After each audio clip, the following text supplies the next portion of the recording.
7 community. Bernard and I are here to debrief you on the council meeting that we had for July, and that's the 23rd of July 2026. So we'll go through a few items today that we thought you might be interested in. If you do want to watch the full meeting, please go to our webcast link on our website. First, we want to touch base on ARIC. Council's Audit, Risk and Improvement Committee plays a very important risk and assurance role. It's comprised of 3 independent members who have a range of skill sets and facilitates them providing advice and oversight of Council's approach to its overall financial management, but also importantly our risk management framework and also our internal audit activities. Council at the meeting received a report regarding its most previous meeting, which really went to its role. It talked about our audit process, it talked about internal audits, it talked about the program of audits over the coming period. And as I said, it's independent, it's expertise based, and is certainly highly beneficial in terms of providing another source of advice and input for Council. Yeah, it's certainly an important oversight, independent oversight committee. And we did resolve in the meeting, we had one of the people that are on ARIC and appointed to ARIC come to the end of their term that they were able to do. And so we appointed Mr. Andrew McLeod as a new independent advisor on ARIC, and we welcome him to our ARIC committee. He comes with a vast amount of financial experience, which, given current situation of Council and our focus on the new system implementation, our financial sustainability into the future, we look forward to his advice and oversight. Next up, we just wanted to let you know that the draft Disability Inclusion Action Plan will be put out for consultation with the community from Monday 27th of July for the 28 days. There was a couple of amendments to that we will implement when it comes back to Council after consultation. So that's on exhibition, so I do encourage you to go and have a look at that plan. It's important that that plan meets the needs of our community, so please go online to our Have Your Say portal and have a look at that one. Council has a number of what's called Section 355 committees who manage Council properties on behalf of Council, but importantly they're comprised of locals. One of those such committees was the Glen Elgin Committee. In what is a really good move, Council made 2 important decisions today. One was to, in effect, dissolve that Section 355 committee and then turn around and lease the site to a local committee for them to operate independently and solely. So what really this is about is returning, or having locals having full control of that important community asset.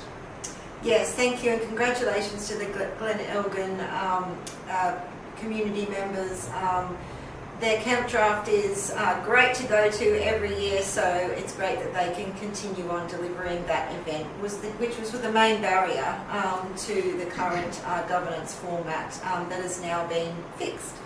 Next up we have the Roads Consultative Committee, and there was an AGM, and this report was really just to endorse the decision of the committee to appoint Andrew Hancock as the chair of that committee, with committee members being confirmed as Tom Faithful, Barbara Hollis, Mike Norton, Jeff Smith, Maurice Belchich and Brian Winter. So congratulations, and we look forward to working with that new committee for the next 12 months.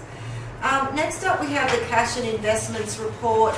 And as you're aware, we're very hyper-focused on the finance situation of Council, in particular managing our cash flow, making sure that we don't go into an unrestricted cash position.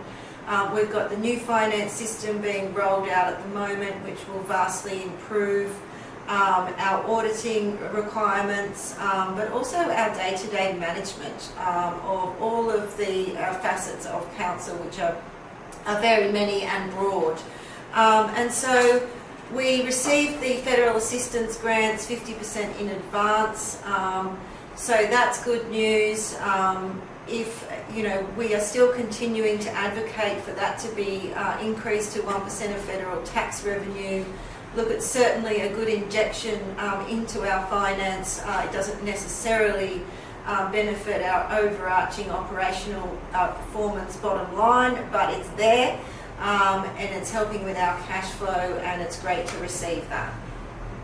Council periodically receives reports regarding our planning processes, our planning efficiency, how quickly we can approve development applications as well as construction certificates. The great news out of the report was that we have brought our assessment time down from 105 days to approximately 30 days.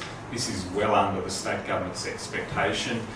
And it also reflects the fact that we had a number of very long-standing development applications sitting there. We've been able to do some great work and in effect process them, clean them up, and we certainly look forward to continuing with that very quick turnaround. Similarly with construction certificates, we've seen an uptick in activity, which is a reflection of the good service we provide. And ultimately both of those, whether it's construction certificates or development applications, it's vitally important that council is as efficient as possible when processing them. Yes, and just a reminder and notice to the community that the Precincts and Activation Framework and Strategy is still out on consultation, I believe, until 31st of the July. 31st of July. So that was extended slightly to give the community more time, but also that will come back as an updated draft for council endorsement in the next council meeting, which is the August meeting. Now, I just want to remind you that that is the framework and strategy that it guides how we're going to come out and consult with you as a community. This is an enormous strategic project. It's designed, the framework is designed to co-design how we will look at projects and plans over the next 10 to 20 years and set ourselves up for success in grant funding. So it's really important that you understand that while this exhibition is about the framework and strategy, and we still welcome your feedback on that, we will be coming out and doing a rather large consultation with Deepwater, Emerville and other villages, as well as obviously Glen Elgin. So please look forward to coming and consulting with us on that. And putting your ideas forward. This is about what you want and what council can deliver and setting ourselves up for success over the longer term. Also, I just want to remind you that if you did want to come and have a chat with myself or with other councillors, we do have conversations with councillors every third Thursday, normally at the Highlands Hub. We did do a tour around the villages. We've been to Deepwater, Emerville and Glencoe. I think we are going to try and get to Red Range as well, so that is something to look forward to as well. So do come along. It's a very casual affair.